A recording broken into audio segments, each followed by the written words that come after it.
first thing that should bust into your mind should be something like, the history of sound in 2 minutes? That's impossible.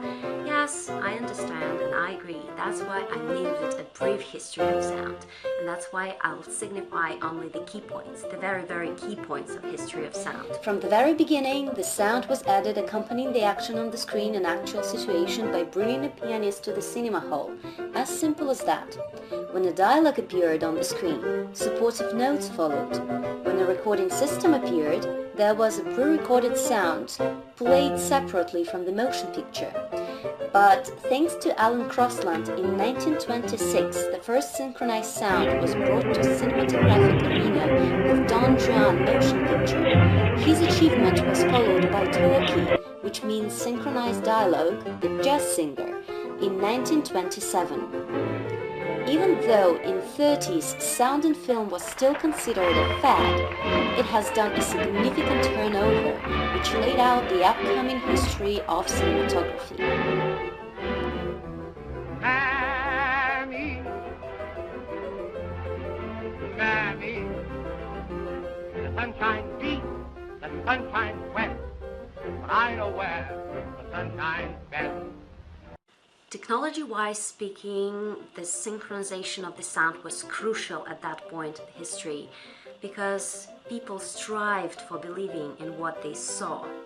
And if the sound didn't go along with the picture itself, it caused disturbance. You understand what I mean?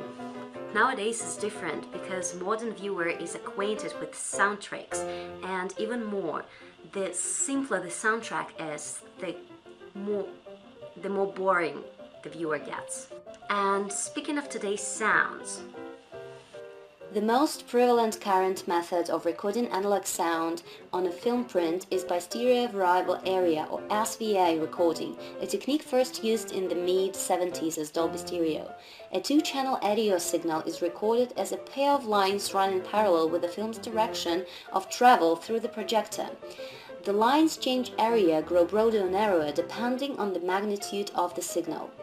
3 different digital soundtrack systems for 35mm cinema release prints were introduced during the 90s.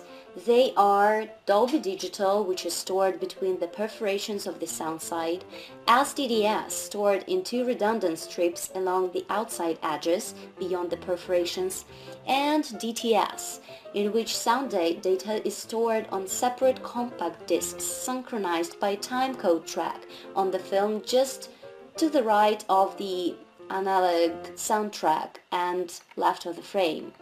Because these soundtrack systems appear on different parts of the print, one movie can contain all of them, allowing broad distribution without regard for the sound system installed at individual theaters.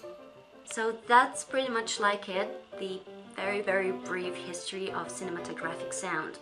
And before we move on to the chapter 2, I suggest us having a look at the result of this progression.